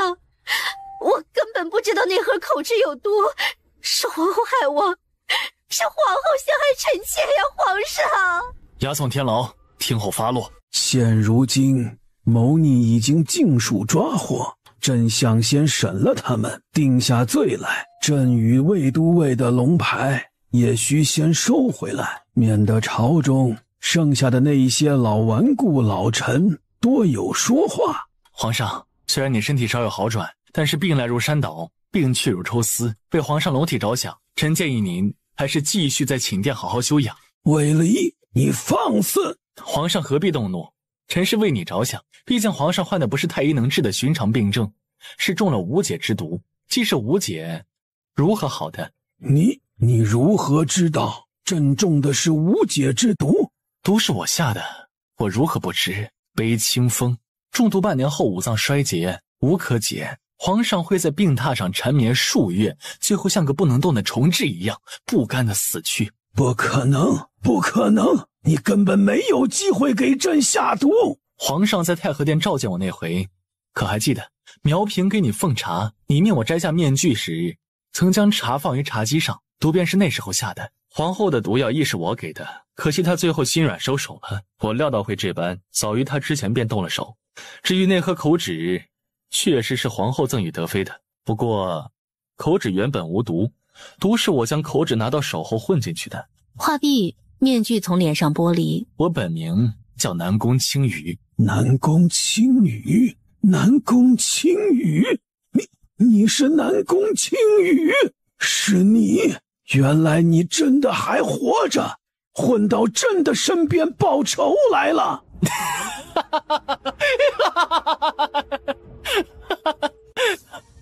弑母之仇，灭族之恨，焉能不报？南宫爷，我回来了，便要叫你亲眼看着你的江山如何落到我手里。你放心，我不会让你死得那般痛快。对了，还有你那些子子孙孙，我会先送他们到地下等着你。斩草除根是你教我的，你南宫你最后留在这世上的血脉会仅剩我一个，南宫家的江山会名正言顺地落到我这个你恨之欲死的孽障手里，你可高兴啊？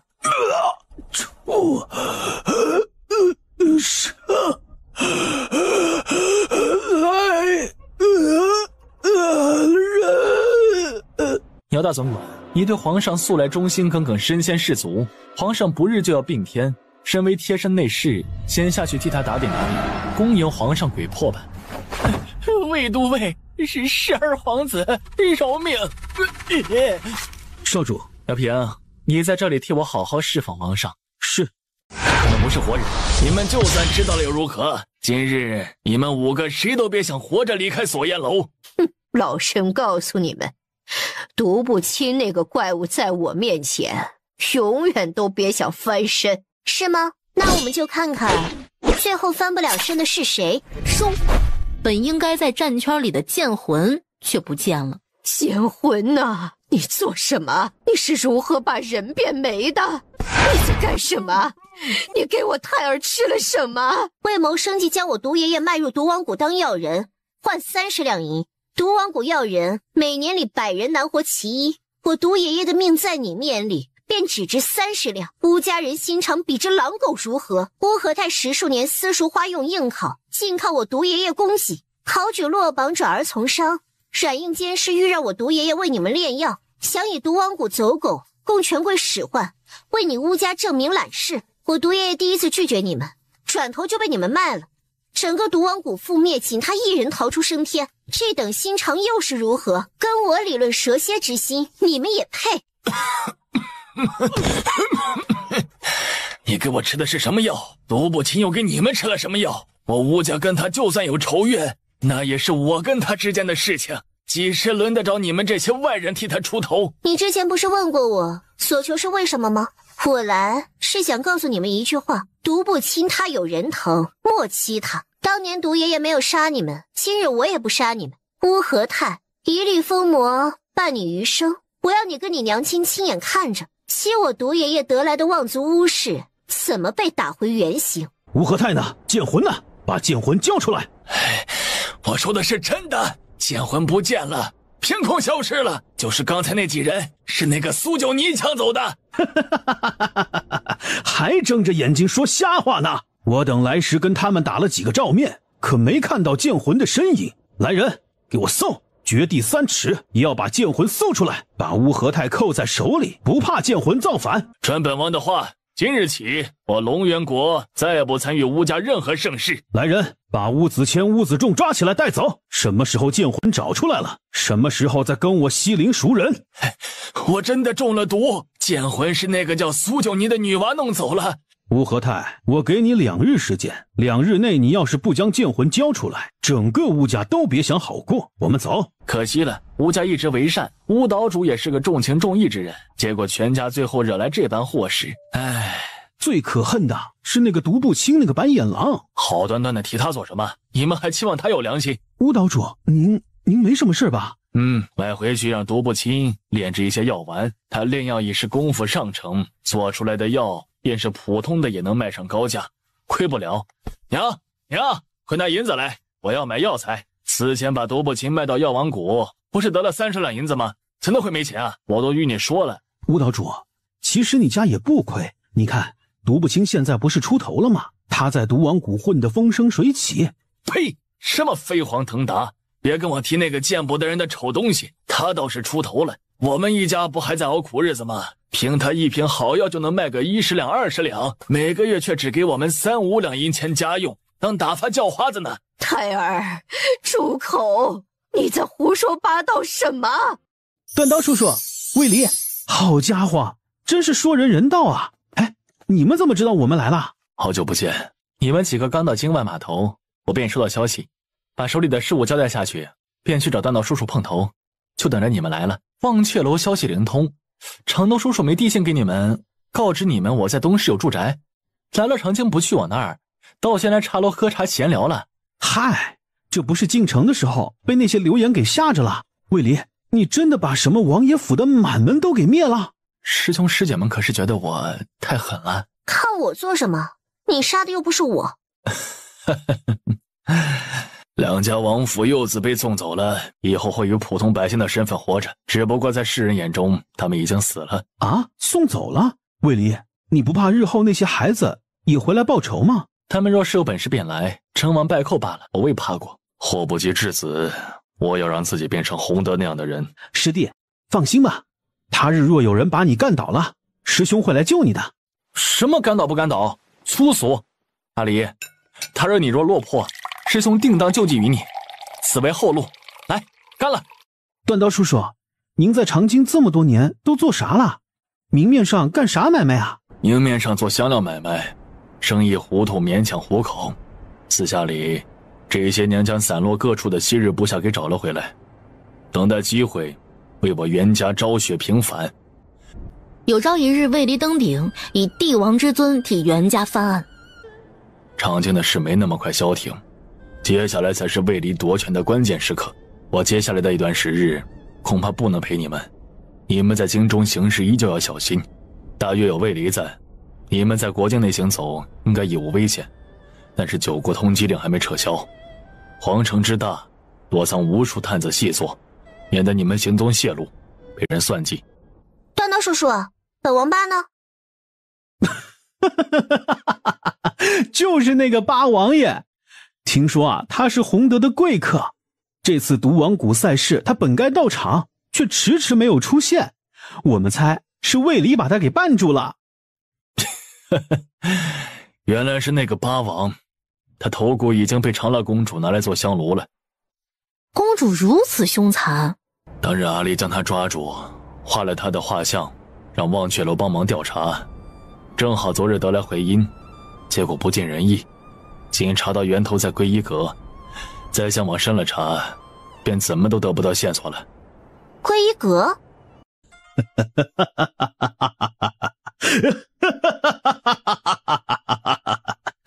本王坐不上皇位，你们也别想坐。父皇不仁，我便无义。秀王，你也无路可逃。白月，这便是夺权吗？皇家历来如此，皇帝子嗣众多，想要登上那个位置，不是聪颖出众就足够的，想要万无一失，便要去抢，打败所有人，方才能坐上去。龙椅有什么好？吾之砒霜，彼之蜜糖。有些人想要坐上去，是因为贪权；有些人坐上去，是因为不得不为。魏离是后者。是啊。田宝仰头看上空天幕，又复杂又麻烦，我还是喜欢跟阿爷阿奶种田。我喜欢坐在田埂上嗑瓜子，看你们种田。灵王府被灭后的第7天，宫中传来修王意图弑君被就地格杀的消息。承乾宫寝殿内，修王意图弑君谋逆，被本将当场诛杀，主犯已诛，一众从犯在天牢听候发落。皇上，该拟旨斩奸佞，表功臣了。龙床上，帝王眼歪嘴斜，口水从嘴角咸下。我忘了皇上不能动，那便由我代笔，写好了加盖玺印即可。哦，皇上不用担心朝臣会有异议，待会儿朝会上，甘老太师会认出我乃是12皇子，其后会率其派系官员拥我登基称帝。毕竟当年的事情质子无辜，我身上可没有罪。凡是如今诛谋逆护圣驾，我居功甚伟啊！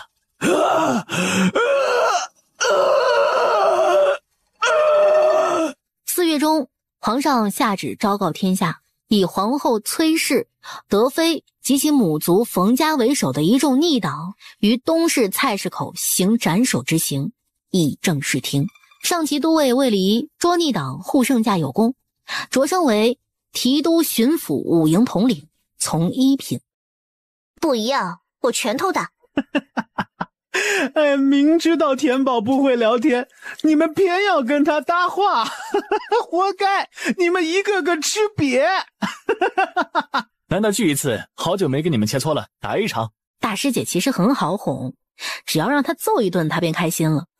上武器吧，师姐拳头大，我恐遭不住。石桌旁的4个人，呸，这都能让你拍上马屁。来，师姐小心了，这句话留给你自己。少女话落，两人飞快地冲向对方，兵刃相接于半空，击出火花。魏离这小子不赖啊，居然能在田宝手上走近100招还没败。确实不赖，而且他用的功夫招式也有精进，跟断刀叔叔当初教我们的不太一样了。分别多年，大家都有精进，不打一场真瞧不出来。士别3日当刮目相看呢。战场杀敌形势万变，他在战场上将武学招式融合实践进行改动，更适用于他本人，使出来的招式也更为凌厉。师姐，你是要把我当石头劈了吗？哎，田宝，怪我，忘了跟你说刀下留情，勿要毁坏器物了。我错了，下次还是比拳头吧，安全。魏离最无奈了，比武器呢，他现在身上好歹没有伤痕，比拳头那肯定是要鼻青脸肿的。17、18岁的少年仰望星空，师姐，逛完登基典礼再走可好？届时我再来。今我大仇得报，一切重入正轨，日后打理朝堂事务繁忙，能回流放之地的机会就更少了。我也很想念土北村，尤其想念阿爷阿奶他们。当初若不是得他们好心收留抚养，得先生师傅们教导，我今日会是什么光景，难以预料。兴许我根本活不到这时候。天宝，我心中的感激你能明白吗？我阿爷阿奶他们收留你，是因为他们心好。我也想过要在你这里得到什么。我知道，所以我才更感激。我想与你们些什么？你想说什么啊？田宝眉头皱了。如果我是说如果我与你一个一人之下万人之上的位置，你可愿意？一人之下万人之上，地位仅次于皇上，你可以做你任何想做的事情，无人敢拦你，能享世人艳羡的富贵及权势，也无人敢欺你忤逆你，百官朝拜，万民臣服。田宝老人看傻子，一脸敬谢不敏。皇帝惹我不高兴，我能将他头拧下来。我做生要去做一人之下，别给我安官职，我不需要。你们俩别光顾着下棋呀，跟老子应个声啊！田宝他们什么时候回来？魏离那小子大仇报了。白楼主不是说了吗？田宝他们转道去长京了，那边事情完了肯定就回来。田宝呢？田宝呢？白晓峰反手捅了他一下，指着院子角落的鸡笼，去那边蹲着，跟你兄弟姐妹姑姑。白晓峰，老子正好闲得发霉，你信不信我弄死你？正好，这话也是我想说的。等会儿，这里不能开打，我药房在旁边不能毁了，你晚上可别睡沉了，小心香炉生毒烟。哼，本座等着你，就怕你不敢。夜半，夜深人静，一道黑影鬼魅般闪现，潜入室内。让白晓峰那个狗逼明儿起来变猪头，中他个3天不退。正嘚瑟呢，手腕忽而一疼，手一歪，捏着的药粉尽数洒落地面。白晓峰龟儿子，叫你别睡沉，你真不睡沉，这么听话爷爷喜欢。别折腾了，3天2头来一回，回回失败，你也不腻歪。要你管。左墙密室里有我新得的天衣水，你有本事便偷了去，别打扰本座睡觉。老头眼睛一亮，什么香炉什么猪头也顾不上了，急吼吼的往左墙冲去。田宝不在，老头啥乐趣都没了。白晓峰这回挺识相的，弄了好东西给他玩。睡榻处男子轻哼了一声，沉沉睡去。这老头给他个好玩的东西，自己能清静好几天，也是好哄，非心软。就当看得他小时候挺可怜的吧。苏安、苏文、苏武仨小子来长京的几天时间里，把城内各处著名景点都逛了个遍。明天就要回去了，咱们给家里带点长京特产回去。苏武跟他一拍即合，吃的放不住，带点别的，给阿爷买个长京的大茶缸，给阿奶买一把长金的戒尺，给大伯大娘买一对长金的扁担箩筐，爹娘那里啊送长金的锄头簸箕，给姑姑买个长金的锅，给师傅独爷爷他们再带上长金的毛笔跟药杵啊，还有长东叔叔、大胡子叔叔跟白伯伯。苏安素文闷头就走，这个憨货没救了，让他自生自灭吧。这憨子以后要是能娶到媳妇儿，我跟他姓。我跟你赌100两银，他要孤独终老。苏武追在两人后头，一脸茫然，愤愤不服。什么憨子，什么孤独终老，什么娶媳妇儿？小爷日后可是要浪迹天涯做侠客的，谁要成亲啊？哎，不是，你们别走啊，我话还没说完呢，还有好多东西要买。老大，站住呀，别想躲，银子你掏。怎么还想对本公主动手？一个个的胆子不小。嘿呦，这脸蛋长得还挺合本公主心意，不如跟本公主回府，日后让你吃香喝辣，享荣华富贵，如何？公主，你喝醉了，我先送你回府。回什么府？你敢多管本公主的闲事，我要把这人带回去。放手，放手！本宫没喝醉。只是女子终究敌不过男子力气大，被强拽着离开。上了停在路边的马车之后，扬长而去。那几人身上气息跟八王身边护卫的气息一样，有种很古怪的药味。我试探过了，他们腰间习惯藏软禁，平时八王只是没有回去，那边的人已经开始怀疑，派人过来打探来吧。李儿登基大典在即，找他出入小心些，免得后生之急。我会护好阿离，以后这样的事情不要再做了。那些人不值得你自轻自贱，公主，多珍重自己。袁将军这般关心我，我不是看上本宫的脸了，也想给本公主做入幕之宾。断刀没动，就这样静静地看着女子，不闪不避。公主想戏耍我，这招不可用，下次换一招吧。我去找阿离安排后面的事情，先告退了。女子被放在府前石狮旁，马车很快消失在宽敞巷道。长乐公主怔怔站了片刻，一手无意识地抚上此前男子握住的手腕，玉眼有浅浅的薄红，旋即又忽的脸色一白，凄然低笑，飞快转身冲进府中。申时一刻，新帝穿戴衮冕礼服，前往金銮殿接受百官跪拜。拜见吾皇，吾皇万岁万岁万万岁！承乾宫太上皇寝殿。畜生，这才是。你想说你才是皇上，连床都起不来，还做梦号令天下当自己是至尊？洪德，你输了便是输了。如今新帝登基，你这个太上皇没了用处，你猜猜你还能活几日？洪德眼底猩红更浓，嘴里呵呵喘气，挣扎着想坐起来，眼里尽是杀意。你想杀我？本宫命如浮萍，你知道我为什么撑着活到今日吗？就是为了亲眼看看你是什么下场。生而为人，却将畜生事做尽，只这般都是便宜你了。当年因不得宠，你恨先皇，将那股恨意甚至迁怒到我母妃，迁怒到我身上来，所以你将我当成继子一样送到那人床上。你就是要看着我公主之尊遭受种种折辱，来满足你变态的私欲。洪德，你毁了我，便是下了地狱我也不会放过你。我要将你千刀万剐，挫骨扬灰，我要你永世不得超生。公主不可。放开，我要杀了他。阿离已经登位，他用不着再活着。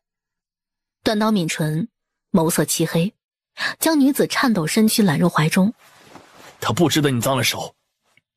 他的胸膛温暖、宽厚、可靠，有那么一瞬，他几乎就要沉迷，然下一刻，他便狠狠推开了他。别碰我！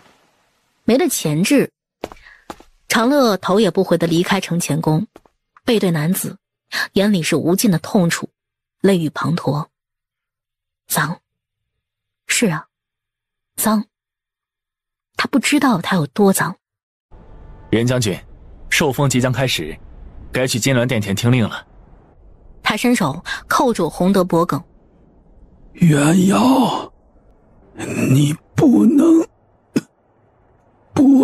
杀朕，袁家中骨不。短刀五指收紧，口吻平静。你错了，钟谷中的是当中之人，你不配。我也不是永远那么正直。夜色渐降，一前一后两道身影在民巷围墙瓦檐上方飞纵。师姐，这些年我的轻功没有退步吧？随我来，带你去玩好玩的。玩什么？去了你就知道了。在宫里左弯右拐躲避巡逻禁卫军，最后落脚一处巍峨殿宇檐顶。你在做什么？这是你自己家，想要什么一声令下，用得着做贼？嘘，那不一样。那些年我们分别两地，好玩的事情全没我的份儿。我想和师姐偷一回东西。这毛病他是惯着还是不惯着呀？活了10几年了，他头回遇上偷自己东西偷得这么兴奋又曲折的。你想要什么？我给你拿。下方过道，巡逻禁卫军恰逢经过，领队警觉，飞快抬头往屋顶看来。卫离悄无声息地打了个手势，领队立刻低头，带着队伍直行离开，假装什么都没看见。稀罕东西应该不少，独爷爷不是喜欢收藏药材吗？漂亮的首饰头面可以带给阿奶、婶婶、姑姑，让他们高兴高兴。师父喜欢墨宝，皇帝收藏的匕首应该不错，你拿着防身，别真被狗咬着了。师姐若是不喜欢这些，我带你去兵器库。想玩好玩的，跟上。亥时过，位于西市的使节驿馆也开始安静下来。全景帝登基大典已成，真是可惜了。再有几日我们就要离开，大人，他会不会在当中使什么绊子拦下我们？他不敢，周边各国使节皆在此，不管他拦谁，其余人都不会干看着。这次我们是共同进退的关系，玄景帝若当真如此不识大体，就等同于一次性把邻邦全都得罪光了。话是这么说，但是流放之地出来那几人性情难以琢磨，未必会在意这些。唉，这也是玄景帝该头疼的。前来朝贺的使节在他大越出了事儿，诸国连借口都不需要，便能够直接对大越发兵，是管住自己的人，还是等着被诸国讨伐？孰轻孰重，他自当分清。屋内人毫不避讳谈话，一股无色无味烟雾在整个驿馆悄无声息地蔓延开。田猫隐身院外墙阴影下，手一挥一握，拍拍懵逼的师弟肩膀，打了个手势。溜！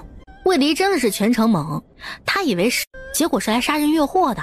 玄景元年仲8月，先皇并天，大越举国哀丧，1月内不准行喜庆红事。待田宝一行回到土北村时，禁令已经结束，流放之地处处欢天喜地。新帝登基，大赦天下，流放地里诸多被无辜连累获罪的人可以返乡了。霍子恒因为身份背景原因不可能出流放之地。小苏家，苏阿爷苏阿奶已经躺平了，大赦对他们家没用，家里几个小崽子的脸全在9国通缉令上，通缉令还在边城城墙上贴着呢。望阙楼顶楼，白晓峰居士。你确定他不是人？我希望他是人。干爹，你看看这个你可认识啊？这种铁质很少见，跟不是人身上的铁应该是同出一源。幽山冥铁？什么是幽山冥铁？这是我的猜测。关于幽山冥铁，我也是在很久之前在一本古籍上看到过相关记载，不过寥寥数语。这种铁光色银黑，质轻，坚硬无比，烙于血肉里，可融为一体。若做成铠甲，刀枪不入。只是这种铁太过于罕有难寻了，迄今为止，这是我第一次亲眼见到。看来9国背后的秘密真不少。如此罕有的铁，拿来做哨子，可以假人做皮囊。你们猜这世上有多少个不死人？田宝挠挠脸，走到打挺打不累的不死人跟前蹲下，一手摁住他脖子，一手扣着他脑袋被往外拨。白玉飞扑抱住他的手。田宝，你做甚的？我把它拆了，看看它到底是什么玩意儿。拆了你能装回去吗？这么好的研究对象，你说弄就弄。白晓峰起身，亲自动手，一手拎一个兔崽子，把他们扔出门外。我来查，你们走。再多留一刻，他就会气得晚上睡不好了。白玉他就不说了，狼装狗无伤大雅。可田宝不一样啊，他莽。这天下的事儿，大概只有他想不到，没有他不敢干的。门外两人面面相觑。我去跟干爹干一架，把不死人抢来给你拆。兔崽子，敢进来，本座先拆了你！田宝拽着少年衣领就跑。大赦后，村里人口减少，并没有给村子带来什么不好的影响。小安兄弟仨今年也17、18岁了，搁以前在大槐村这个年纪该给他们说媳妇儿了。哎呀，可惜呀，到了这边连找人相看都没个方向，不知道上哪儿找去。刘月兰笑道：只要找姑娘相看也不是没有门道，长东跟白家主那边识的人多，可以托他们帮忙打听打听，留意一下有没有好姑娘。何大香点头，不说城里，十二码头那么多人，家里有闺女的应该也不少吧。只要孩子们看对眼了，对方人品好一些，日后小两口和和美美过日子，一辈子安安稳稳的就够了，咱不求多。行，我再琢磨琢磨。哎呀，这仨臭小子现在还没个定性呢，不定这成了亲就能稳重下来了啊！说起孩子们的终身大事儿，三个妇人兴致高昂，越聊越高兴，恨不得仨小子明儿就给家里各自带个媳妇儿回来。不可能，想太多，门儿都没有。白玉坐在小矮凳上，一手烧火棍，一手烤地瓜，笑得肩膀直抖。自古父母之命，媒妁之言，你们赶紧去求饶去。白月，你今年18了吧？本少爷志向远博，岂会困于小小家宅？我的事儿我自己决定，我爹做不了我的主的。对呀，田宝也14了，及笄了。哎，阿奶刚才光说我们兄弟3个，咋就没提田宝呢？田宝茫然抬头，还没来得及开口，苏武就被踹了。田宝还小，你踹我干啥呀？我就一说，吃你的地瓜。我大了也不嫁人。你现在还小，等到了年纪啊，不定就改变主意了呢。到年纪了也不嫁，男人没什么用。我能文能打能医能读能挣钱能养家，要个男人养在家里当浇花吗？以后这个话题就别带上我了。你不喜欢浇花，喜欢什么样的？田宝闻言又努力想了一下，打得过我的。你不用外力，拳脚伸手上你的算吗？算。田宝，记得你说过的话。临近年关，望阙楼有消息递来，这玩意儿是用活人躯体制成的，以奇门术在它躯干上焊下铁皮，放干血液，炮制成活死人。至于如何控制，确实跟这个铁哨子有点关系，但是具体的方法我尚未寻到。活人躯体？不止白玉，便是田宝也沉了脸色。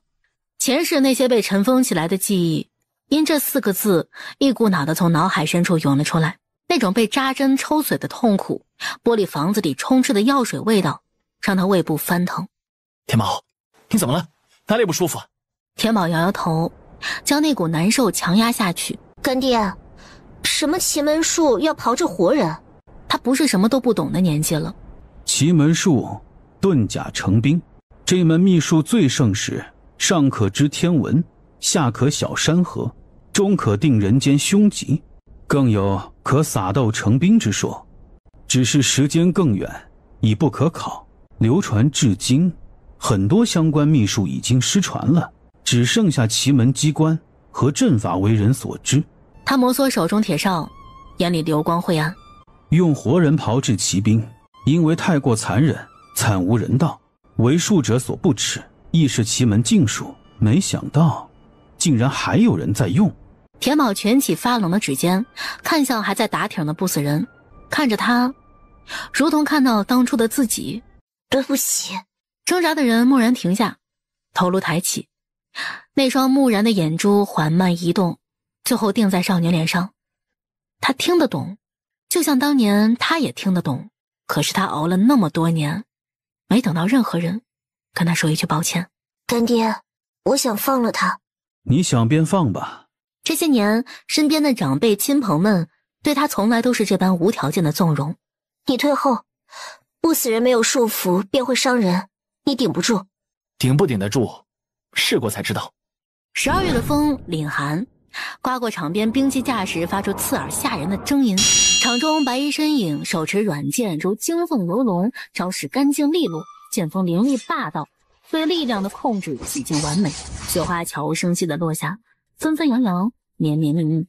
少年视若无睹，身影在雪中翻飞，飘起的衣袂亦冷硬似刀锋。脑海中一遍遍闪过少女苍白的脸，手中软剑更为狠厉。相识多年，他还从没见过田宝害怕任何东西，不管什么时候，那张脸总带着近乎漠然的平静。究竟是什么让他难受成那样？他知道田宝有心魔，可是他不忍去问。那必要将田宝的伤疤揭开，伤口再次鲜血淋漓。演武场外垂花拱门旁，两道身影鬼鬼祟祟，已经站了很久。家主，得去劝劝，小少爷已经练了3个时辰了，再让他继续练下去，这不得累死在练武场上呀！管家拢着袖子，缩了缩肩头，冻得直打哆嗦。他跟家主搁这儿也站了2个多时辰了，年纪大了不中用了，再多站一会儿，他可能比小少爷要早走。白魁何尝不发愁啊？唉，要是能劝得动啊，我早就上去了，还用站在这里当望子石吗？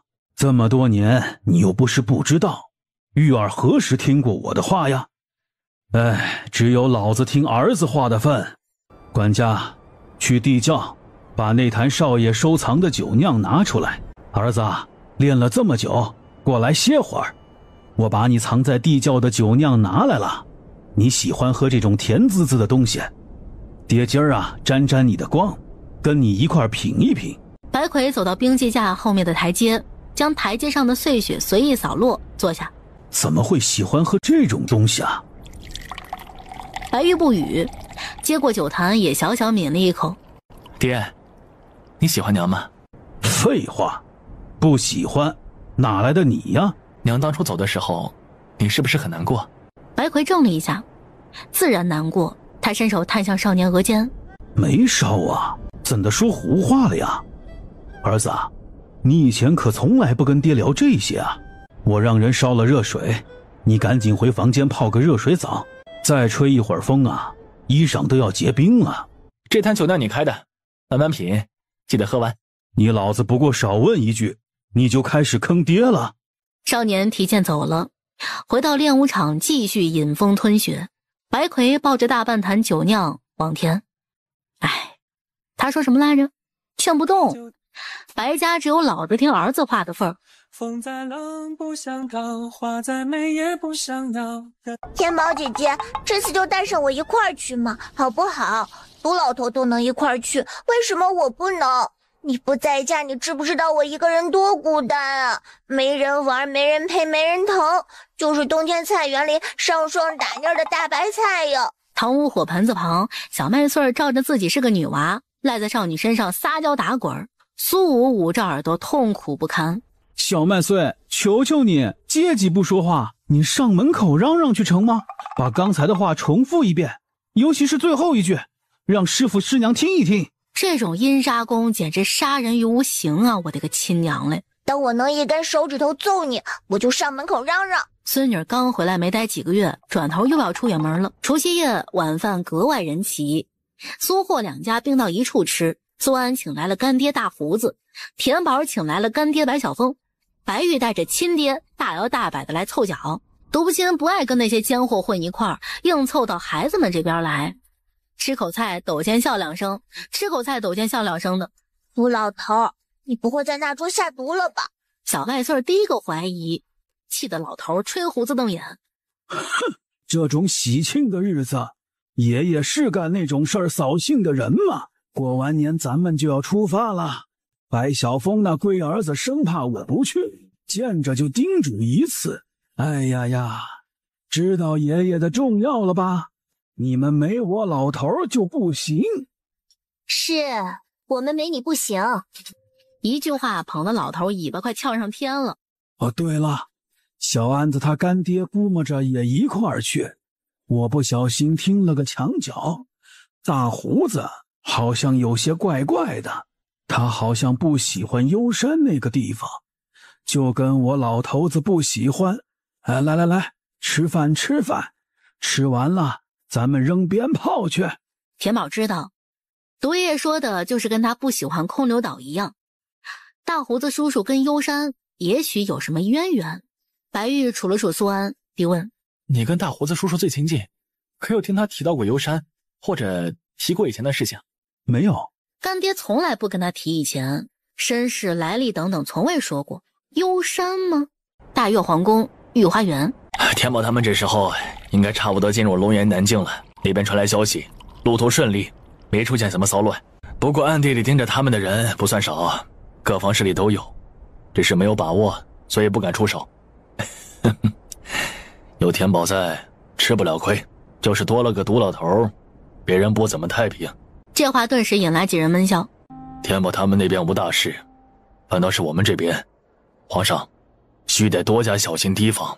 各国使臣在驿馆出事，虽然明面上事情算是接过去了，但是暗地里诸国不会死心，也是新君初登大位，根基不稳，那些人依旧会蠢蠢欲动，轻易不会善罢甘休的。魏离笑了笑，国朝新旧交替，处处都需要他这个天子重新整顿。他也想像田宝和白玉他们一样实践江湖，恣意逍遥，但如今这条路是他自己选的，便不能怨。有得必有失，他报了仇，登了大位，失去的便是自由，身不由己。子怡叔叔，羌族的事情查得怎么样了？还在查。羌族虽小，但是极为神秘，对外防备也极强，想要前进去获得消息非常困难。我们的人至今为止还是只能在羌族部族边缘游荡，而且他们整个部族都擅长用毒，一不小心我们的人就得往里面搭进去。用易守难攻来形容羌族毫不为过。羌族傀儡术太过阴损，且与我大岳是敌非友，就算不能前进去详查，也许将他们盯紧了，他们总有跟外界联系的时候，届时便能顺藤摸瓜查出他们究竟为谁所用。是，我会继续加派人手盯着的。这件事谈完，魏离看向寡言大将军：段刀叔叔，今日长乐公主入宫求见，交给我一支暗卫，总共23人，是他多年以来以圈养面首为名悄悄培养的心腹势力。寡言的人抬头，晕黄灯光下浓眉蹙起。公主这是要做甚？他说大仇已报，别无挂碍，自请入太庙，日后常伴青灯古佛，为大岳祈福。皇上，臣有事先行一步，告退。男子落下一句话，须臾不见踪影。子怡看着身边转眼空无一人的石凳，难得有些茫然，呆呆地看向少年天子。袁将军跟公主这事，我也不知怎么回事。子怡叔叔若是听到了什么好玩的，别忘了跟我提一嘴。皇上，你这就不像个皇上的样子了。龙源国南境小渔镇，6月的天，孩童的脸说变就变。上午还艳阳高照，下午就跟天破了洞似的，大雨噼里啪啦的往下砸。耍猴没看成，倒是把自己个儿淋成落水狗了。这什么破地方，一地的泥不说，连雨都是臭的，老子都成活的咸鱼了。小二，有没有热水啊？我要洗个澡。小二等一会儿。劳烦请问，你店里能洗澡的热水是什么味儿啊？热水味儿。什么味儿都带洗，洗了好歹是洗干净的咸鱼，不洗就是发霉的咸鱼。白玉心累，站得远远的，扔了块帕子给田宝擦手脸。小二，这水多备一点，少爷我要洗2遍。客栈大堂另一桌，没去凑热闹的另外2人脸色也不好看，尤其是白晓峰，折扇摇得飞起，把空气往外扇，整个人透着按捺不住的烦躁。我们吃完饭就走。大胡子，你是不是故意带本座走这条路？要不你自己走，老子乐意给你带路呢，吃力还不讨好了。到底还有多久才能到？急什么？路要一步一步走。你会飞也不可能马上从这里飞到幽山，再有个5、6、7、8天吧。白小凤闭眼咬牙，老子弄死你！龙源国是水中国，百姓主要以售卖水产为生，尤其是南境地域到处是渔村，盛产水产干货。雨一停，一行人几乎是逃也似的离开小渔镇。一行离开小镇之后，镇中几处角落即刻有黑影纵出，远远尾随在后。同时，几人进入金山脉的消息也传递出去。我们会不会走得太快了？那几个犊子赶不上。要不咱们路边停一停，老头去撒泡尿。田宝在的时候你要敢这么胡咧咧，本座扒了你。田宝不是在后头吗？3个糙老爷们装什么斯文？说的好像你们从来不如厕一样，神仙还放屁呢。这老东西他娘的，当年在毒王谷修炼最出色的就是他这张嘴。没想到临回去前能遇到这么好的货色。都下来吧，那几个小的乖乖跟我们走，保证不伤你们一根汗毛。你们来齐了吗？怎么人来齐了，你们是想动手还怎么着？就凭你们老弱小。你们是什么人？行不更名，坐不改姓，大爷明蛇帮管事，识相的把小的留下，也放你们走。哼！车厢里一声讥笑，一对弯刃猛地袭出，在高瘦汉子面前打了个转，又回到车里的人手中。马匹上一道血雾喷涌，刚才还大放厥词的人身子往旁边歪倒，砸落地面。其他同党见状脸色大变，策马就跑。走！你们谁都不许动手！杀这几个人不过手掌反复间，将被绑缚在马上的2个小男孩解救下来。大胡子冷冷看着他，走得越远越好，别再来这个地方。2个小男孩早被吓得面无人色，哪里敢不听话，拔腿就跑。后方2辆马车里谁也没动，马车再次起行，这次没有在中途停下，直朝几阴山脉去。此刻的几阴山脉入口3里处，盘踞几十年的山寨里正热闹，寨子里摆了宴席，所有帮众齐聚，吆喝声阵阵。首席处一老者年逾70旬，发丝雪白，马脸牛眼，长相怪异。长老，今儿你大寿，我等在这里祝你老福如东海，寿比南山。祝长老福如东海，寿比南山。过个寿辰罢了，我本不想铺张浪费，就是经不住你们盛意拳拳。今天大家同乐，吃好喝好啊！长老，这是小的们特地为您献上的礼物，博长老一个高兴。箱子打开，里头装着的赫然是半个大少年，眉眼清秀漂亮，穿着轻薄露骨的纱衣。这礼物老夫就笑纳了，将他送到后院。长老喜欢，不枉我苦心搜罗，这就给您送到房里去。四周笑声更是肆无忌惮，对这种场面似乎早就司空见惯，麻木又残忍。丝竹声起，一群舞伎进入场中，轻纱媚舞，妩媚妖娆，和着高高低低的调笑声，处处皆是荒唐。这些也是来寻宝的？哎呀，小命忒不值钱了点，这才哪到哪儿就全死这儿了，也没毒虫毒草要你们的命啊！这是明蛇帮乱葬岗，一个帮派，怎的还有乱葬岗？死的人命贱，懒得埋，没气息就随便找个地儿扔了，算得什么？再走1里地有个山坳，天黑暂时赶不了路，在那里歇一晚。离开乱葬岗前，独不亲再次打量了那些白骨一眼，骨架小细，骨龄在8、9岁到15、16岁之间，一具成人骸骨都找不到，死的全是小孩。深山老林的夜一片漆黑，随便找个地方靠着就能睡。老头鼾声比满山虫鸣还要孤昂，小子们睡得四仰八叉，嘴巴时而吧嗒2声。平日里最是优雅的楼主躺在了铺了外山的大石头上，呼吸也渐渐绵长。大胡子靠坐巨木树干，双目紧闭，似陷睁不开的幻境中。四方密闭的箱子，挂满刑具的墙，男人兴奋扭曲的嘴脸，狰狞的笑。长得真俊呐，哭起来一定更漂亮。对，就是这样，哭啊！求饶啊！不想挨打就让我高兴。看到门外那条狗了吗？以后见了我要像那条狗一样趴着，叫2声，我给你饭吃。小男孩躺在角落，浑身皮开肉绽，不停地抽搐，日子好难熬，地面好冷。他努力睁开眼，他只是想吃顿饱饭，只是想活着。为什么要这样对他？幻境中，小男孩抽搐的身体逐渐冰冷，眼睛沉沉闭上。那年冬，那夜天空下着好大的雪，有人用破草席将他草草裹住，扔去了乱葬岗。